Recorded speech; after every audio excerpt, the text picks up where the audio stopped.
Hai, Assalamualaikum. Saya Zaitun Nur Maharani dengan NIM 2102046081.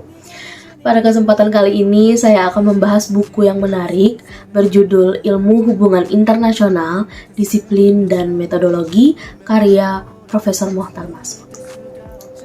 Buku ini memberikan wawasan yang mendalam tentang disiplin ilmu HI dan metode penelitian yang digunakan dalam hubungan internasional. Sebelum kita masuk ke dalam konten bukunya, mari kita kenali sedikit tentang penulisnya. Mohtar Masud adalah seorang profesor terkenal di bidang hubungan internasional. Ia memiliki pengalaman yang kaya dalam mengajar dan penelitian di universitas terkemuka. Buku ini adalah salah satu karya pentingnya yang telah memberikan kontribusi besar terhadap pemahaman kita di bidang ilmu hubungan internasional. Buku ini terdiri dari beberapa bab yang membahas topik-topik kunci dalam ilmu hubungan internasional. Buku ini mencakup berbagai aspek penting mulai dari sejarah dan perkembangan disiplin ini hingga metode penelitian yang digunakan dalam studi hubungan internasional.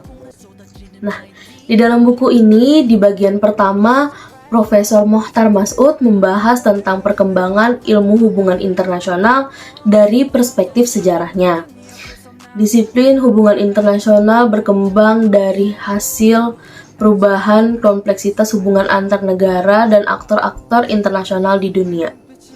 Di dalam buku ini, Profesor menjelaskan bagaimana studi hubungan internasional berkembang dari pandangan tradisional hingga menjadi disiplin yang lebih ilmiah dan multidisiplin.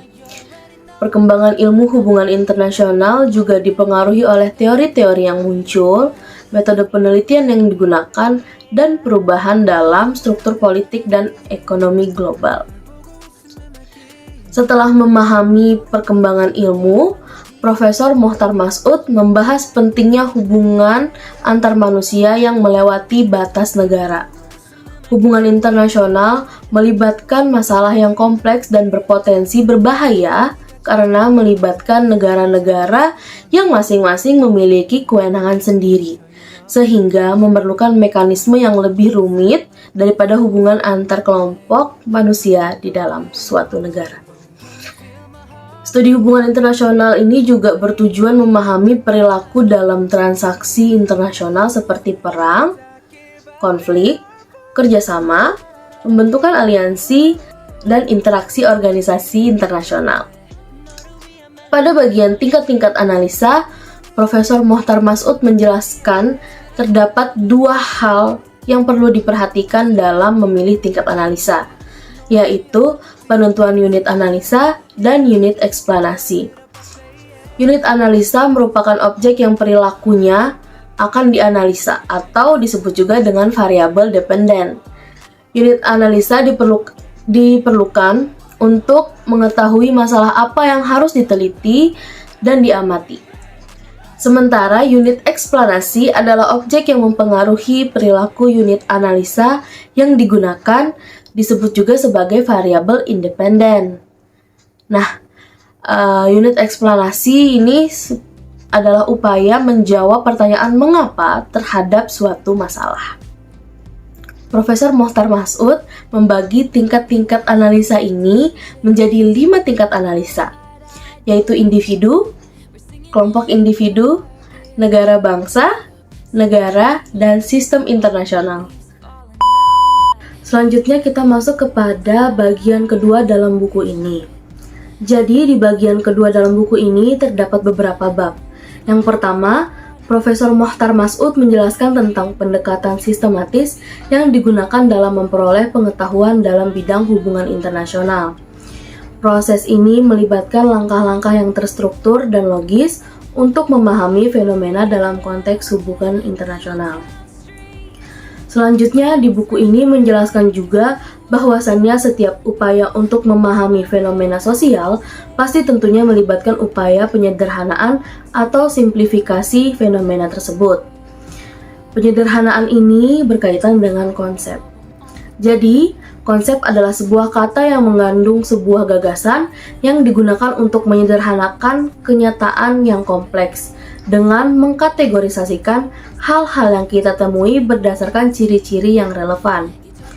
Dalam ilmu sosial, konsep menunjukkan sifat-sifat dari objek yang dipelajarinya, seperti contoh orang, kelompok, negara, organisasi internasional yang relevan bagi studi tersebut. Lalu setelahnya di buku ini juga membahas terkait generalisasi. Generalisasi adalah pernyataan tentang hubungan antara dua konsep atau lebih. Generalisasi sendiri memiliki sifat yaitu yang pertama ada kondisionalitas. Sifat kondisionalitas memperlihatkan hubungan suatu kondisi dengan kondisi lainnya sehingga akan didapatkan makna atau kesimpulan yang lebih berharga. Dengan cara ini, kita dapat dengan mudah mengambil suatu kesimpulan yang dapat menggambarkan dua atau lebih fenomena tersebut dengan definisi yang lebih sederhana tetapi memiliki makna yang berarti. Biasanya, hal ini ditandai dengan bentuk kondisional jika, maka, yang menggambarkan kondisi tersebut. Tetapi karena generalisasi memiliki banyak tingkat universalitas, maka generalisasi yang bersifat kondisional ini tidak sepenuhnya bersifat valid. Yang kedua ada sifat empiris. Generalisasi pada dasarnya bersifat empiris, yaitu berdasarkan pengamatan dan pengalaman. Maka baik buruknya generalisasi empiris tergantung pada baik buruknya konsep yang dimuat. Generalisasi haruslah masuk akal dan disusun dalam bahasa yang baik dan benar. Selain itu, generalisasi juga harus bisa diuji, mengalami penerimaan, dan penolakan. Dalam buku ini juga membahas terkait teori. Teori sendiri merupakan alat untuk menggabungkan dan menghubungkan konsep-konsep menjadi penjelasan yang menunjukkan hubungan antara konsep-konsep tersebut. Teori dapat dilihat sebagai pandangan atau persepsi tentang apa yang terjadi. Dalam buku Profesor Mohtar Mas'ud, teori dijelaskan sebagai pernyataan yang menjawab pertanyaan mengapa, sehingga memberikan makna pada fenomena yang terjadi. Teori yang baik adalah teori yang dapat diuji dan didukung atau ditolak melalui analisis yang jelas dan penggunaan data secara sistematis. Proposisi-proposisi dalam teori dapat diklasifikasikan dalam 3 tingkatan, yaitu sistem klasifikasi, kerangka konseptual, dan sistem teoritik. Tergantung pada sejauh mana teori tersebut terperinci. Di dalam buku ini, Abraham Kaplan mengidentifikasi pada 2 format dasar teori berdasarkan struktur internalnya, yaitu teori aksiomatis dan teori berangkai.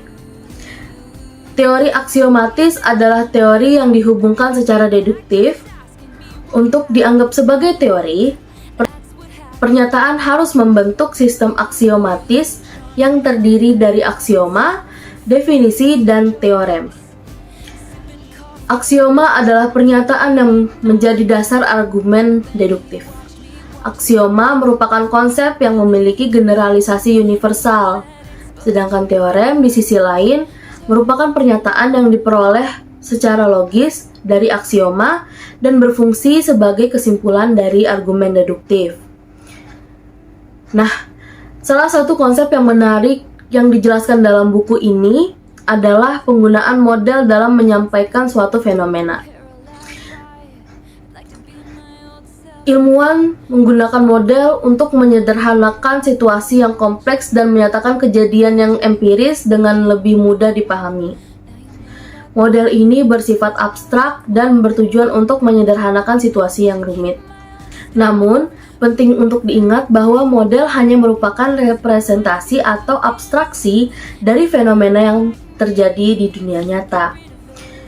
Mereka bukan penjelas eksplisit tentang fenomena tersebut.